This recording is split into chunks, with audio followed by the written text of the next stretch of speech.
ازيكم عاملين ايه؟ يا رب تكونوا بخير وبأسعد حال. يا ترى بقى انا واسير رايحين نجيب ايه ولا رايحين فيه؟ هقول لكم بقى. بس بعد ما اوريلكم انا عملت ايه عند حماتي وفي بيت العيلة وكده. هوريكم بقى حاجات روتينية كده، وبعد كده هقول لكم انا كنت رايحة فين بقى وجبت ايه، وهوريكم كل اللي انا جبته. اول حاجه كده، اللهم صل وسلم وبارك على سيدنا محمد وعلى اله وصحبه وسلم. ما تنسوش بقى تحطوا اللايك اللايك اللايك اللايك، بفكركم اهو مش هتكلم غير لما تنزلوا تحطوا اللايك الاول.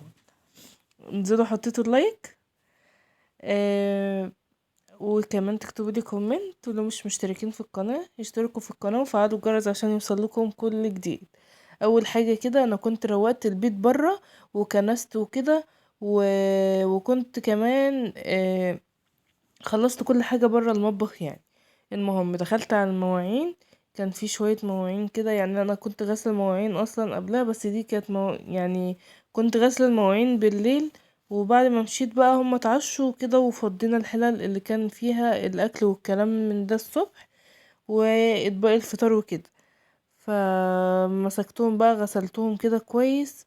وكان يعني هو يوم خفيف يعني مش تقيل. انا برضو بعد ما خلصت كنت رحت شقتي عملت فيها يعني روقت فيها اللي عايز يتروق و... وفرشت الصالة، يعني مسكت الصالة كنستها ومسحتها بقى بكلور ومعطر وكده. مرضتش امسحها بالشرشوبة، كبيت فيها مية كتير. ومسكتها بقى بالفرشة اللي هي بتاعت السجاد. عملتها، وبعد كده ايه، الصالة مفتوحة على الحمام فعلى طول على الحمام. نزلت المية على الحمام، وكمان جبت بقى فوطة نضيفة. وقمت جايه مطوقاها كانت بتلمع يعني. ما بقيتش احب الشرشوبة خالص، بحسها مش بتنضف كده يعني لو عايزة اكنس وامسح اي يعني استعجال بعمل بالشرشوبة. انما لما اكون عايزة انضف الارضية، وبما ان انا كمان عندي اطفال وكده، فبيبهدلوا الارضية بقى، ان كانوا بياكلوا حاجة بيوقعوا تلزق في الارضية، او السلايم والصلصال ده كانوا قارفين الدنيا عندي. منعت ان انا اجيبهم عندي خالص.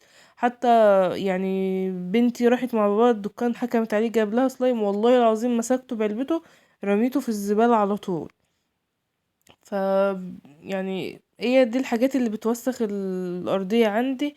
ومنعت بقى الصلصال والسلايم. وبس بقى لو قليل بتاكل حاجة او كده وقعت منها بتلزق منها، فالشرشوبة بتطلعش الحاجات دي طبعا. فممكن مثلا لو مستعجلة امسك حاجة، سكينة او حاجة، واطلع بيها لو حاجة لازقة ولا كده، وامسحها بالشرشوبة. المهم بقى ما قلتلكوش بقى. انا عملت عند حماتي بقى البيت، وكنت غسلت بقى الاطباق والكوبايات ببريل عادي، يعني بمسحوق عادي بتاع المواعين. انما بقى عندنا طبعا عند الحالة اللي عند حماتي ألمونيا، مش تيفال ولا ستانلس ولا كده. فما بتتلمعش بقى غير لما اعملها بالصابون اللي انتوا شايفينه ده. الصابونة اللي انا بعمل بيها، الصابون ده ماما اللي كانت عاملاه على ايديها وبعتهولنا. فعيناه كده للألمونيا ده، وانتوا شايفين الحلة في ايدي عاملة ازاي، بتخلي الألمونيا بتلمع. يعني الصابون بجد سحر ما شاء الله، جميل جدا. وبيخلي الألمونيا معاكي بقى بتلمع خالص، يعني متبقاش الحلة كده غامقة ومزرقة كده، لا. شايفين الصابونة اللي انتوا شايفينها بإيدي دي؟ ماما كانت عاملاه وبعتهولنا، وبايه يعني هي كل فترة كانت بتعمل وتبعت لنا كده بعينها، يدوب على قد بس الألمونيا. انما الاطباق والستانلس والكوبات والحاجات دي، البريل بيخليها بتلمع وجميلة خالص. انما الحلل والحاجات دي لا، ما بغسلهاش ببريل خالص. جيت بقى كده بعد ما خلصت المواعين، يعني كده خلاص حسيت ان الهم واتزال من عليا. تحس بقى براحة نفسية كده بعد ما المواعين بتخلص والحوض بيبقى يلمع معاكي كده. بس للأسف فرحتنا ما بنلحقش نفرح. يعني خلاص غسلته وكده، وهاجي بقى للطبيخ وحدف بقى في الحوض تاني. بس انا لما بكون في المطبخ وبعمل اكل وبطبخ وكده، آه الحاجة اللي بوسخها بغسلها جنبي عشان خاطر ما كركبش برضو الدنيا عليا.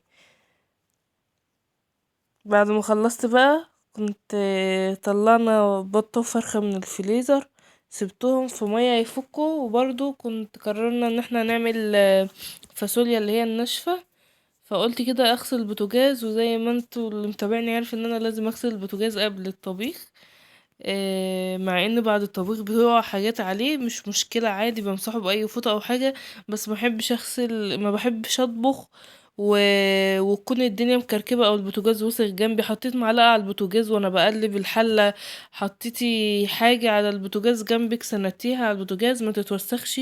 لو البوتاجاز فيه حاجة، لو انتوا شايفين اصلا البوتاجاز انا ما بجيبلوش اي مزيل دهون خالص، يعني هو شوية بس بريل والسلكة، وساعات الليفة كمان الاسفنجة، ومفيش حاجة. يعني الحاجات الغامقة اللي فيه دي ممكن تكون حاجات واقعة من الأكل، فمش لازقة، يعني ماهيش دهون لازقة في البوتاجاز. يعني في ثانية كنت عملته بالسلكة، وبجيب قماشة وابلها مية كده وبطوق بيها، وبعد كده بفوطة ناشفة وبطوق، وخلاص على كده البوتاجاز معاكي بيبقى زي الفل. انما انت بقى لو سبتيه وكركبتيه الدهون بتلزق على البوتاجاز وبيعذبك بقى، تحتاجي بقى تجيبي مزيل دهون او تعملي بقى الخلطة ان كان بيكنج باودر على ليمون او خل، فبتقعدي تعذبي نفسك. انما كده لو انتي بصي ما بياخدش معاك قسما بالله 5 دقايق. انا ممكن اعمله كل يوم ويوم، مش بعمله كل يوم، يعني كل يوم ويوم، كل يومين. لو مثلا عملته صباحة لقيته وسخ زيادة عن اللزوم بضطر اعمله طبعا، بس انا يعني بقولكم ان انا مش كل يوم بعمله. كده خلاص ما خدش معايا دقيقتين بالظبط، ورجعت كل حاجة حتى الكوش نظيفة، ما كانتش وسخة، ما غسلتهاش. فحطيتها بقى وكده خلاص. هروح اشوف بقى حاجة الغدا. طبعا زي ما قلت لكم انا مطلعه بطايه كده وفرخة بلدي في مية كده يفك، والفاصوليا نقعاها في شوية مية كده بقى. هي كانت مغسولة وكانت نضيفة، همسكها بقى احطها على البوتاجاز. وطبعا احط مية جنبي للطيور دي عشان اسلقها فيها، واشوف بقى الحاجات اللي جنبي اعملها. يعني هي كده البطة ما كانتش فكت، مليت عليها الحلة مية تاني، مية عادية خالص، ما احطش مية سخنة على الحاجات اللي هي المثلجة وكده.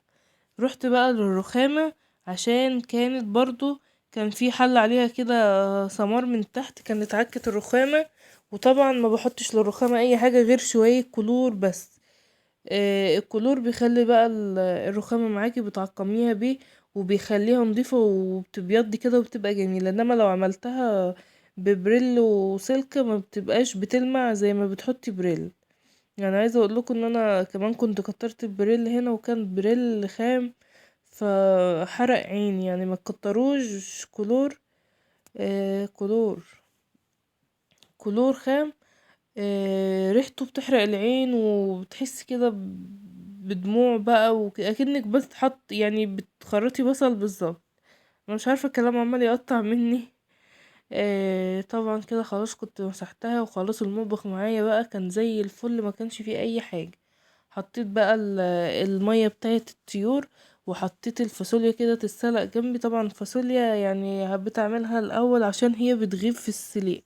وكمان اقول لكم على حاجه كمان كانت ماما قايلها لي، بس انا يعني ما لحقناش نعملها. لو انتوا مش مستعجلين عليها وعايزينها تستوي بسرعه في السليق، بتحط لها ميه سخنه، يعني بتغلي مثلا براد ميه وتقلبيها فوقه، وتسيبيها تنقعها فيها اكنك حطيتيها على البوتاجاز وسبتيها. يعني بتحط لها ميه سخنه وتسيبيها بتشرب من الميه السخنه دي، وبتيجي بقى ايه تحطيها على النار، ما بتاخدش معاكي حاجه. وفعلا أنا جربتها والطريقه دي حلوه جدا، بس طبعا احنا كنا ايه مستعجلين، فحطيتها عشان اخلص يعني.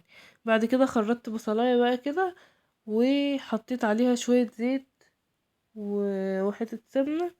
وبعد كده حطيت طماطم لما البصلة اخدت لون معايا كده، وهسيبها بقى برضو تتسبك جنب الفاصوليا. يعني هي الفاصوليا كانت شبه هتستوي، حطيتها وبعد كده قلبته كله في بعضه. طبعا انا ما صورتش لاني كنت مستعجله في الحته اللي انا بحط فيها الفاصوليا.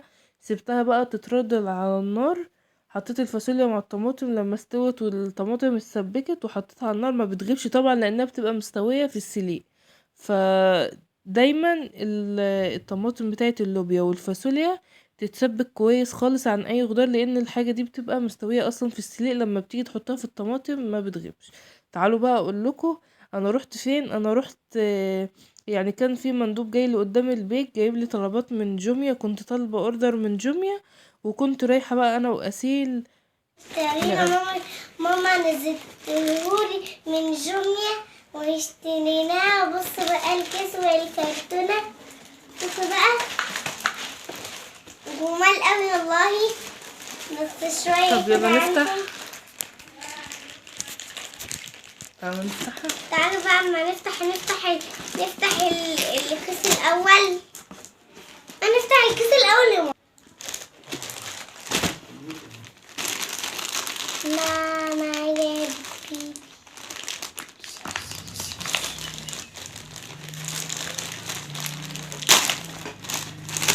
تعالوا بقى، ده حاجه كده انا كنت طالباها، مش عارفه هتنفع ولا ايه. سوسو بتحب ده؟ شايفه الله اللي الفرقه ده بتحبيه؟ ايوه. طب هوريهولك دلوقتي. ما كانش على ايامك يا اسير، انت ما تعرفيهوش. ما انت اسمه ايه؟ هوريلك دلوقتي. بقولك على الورق اللي بالفرقه، عارفاه؟ اه. استني هوريهولك. مش عايزين نبهدله عشان نقعد نفرق انا وانتي. ايوه. سوا. دايما اصبري، مش ده ما تعرفيهوش.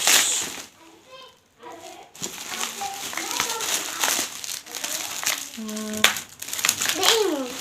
بس ده، دي اساكتك بتاعت الملايات، يعني بتثبت الملاية على السرير ما تخليهاش تتزحلق.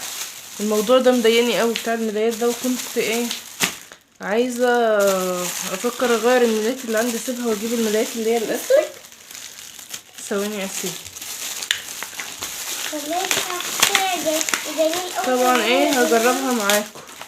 ديت بتدبس الملاية تحت السرير، يعني بتدبسها في السرير. طبعا هوريها لكم وانا بعملها.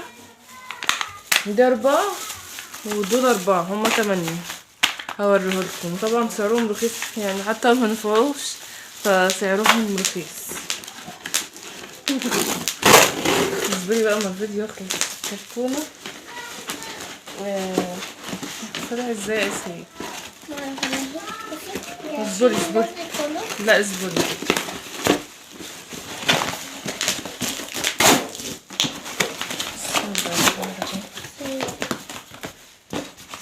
الله. اصبري بقى. ايه دي مخدرات ولا ايه؟ ما اعرف هو شامبو ولا لا. اصبري بس كده قوي على الشامبو. الموضوع مش مستاهل. والله الحاجات طلعت جميلة قوي. انت لسه شفتي حاجات لسه. الله. طب بسم الله. دي مرقة دجاج، مرقة لحمة. شايفين؟ طبعا دي كان عليها عرض، الواحدة ب5 جنيه، فيها 12. انا بجيبها اصلا ب12 جنيه الواحدة من هنا، فلقيتها وانا بطلب الحاجات دي لقيتها الواحدة ب5 جنيه، رحت جبت دول. طبعا بقى اخد واحدة وافرق الاتنين التانيين، يعني بقى جميلة ب5 جنيه. جبت التلاتة دول ب15 جنيه، يعني انا بجيب الواحدة اصلا هنا بجنيه الواحدة، يعني بجيب دي ب12 جنيه، انا جايباها من جومي ب5 جنيه. واخر حاجة بقى، ده بقى اللي انا كنت قلقانة منه، والله اعلم بقى يبقى حلو ولا وحش، برضه هستخدمه واقول لكم. بصي يا ماما، ده اكنه طرحة. ثواني اسيب.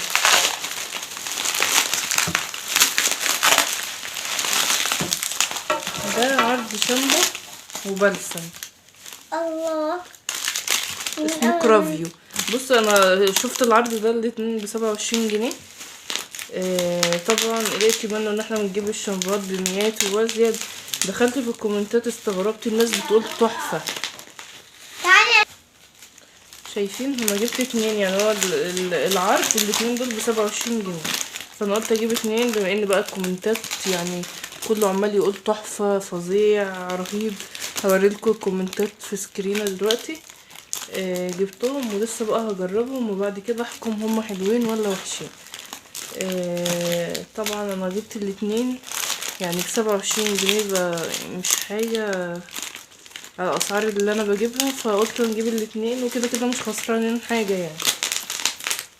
بس هما ده بقى اللي انا جبتهم. شيل الحاجات دي كده يا اسف. عارضين الشامبو والبلسم، شامبو بلسم شامبو بلسم، والتلاتة دولت اللي هما المرقة باللحم البقري ده فاين فود. وجبت الاتنين الاساتك بتاعت الملايات دي، وهجربها برضو معاكم واقولكوا هي نفعت معايا ولا لا، لان طبعا ده جميلة اوي والله بجد يا انت ماما. عارفه هي ايه دي اصلا؟ اصلا دي بتاع الملايات. لا، ده الاستاتيك اللي بتلزق في الملاية بتاعت السرير. برافو عليكي. يلا بقى، يلا قولي باي.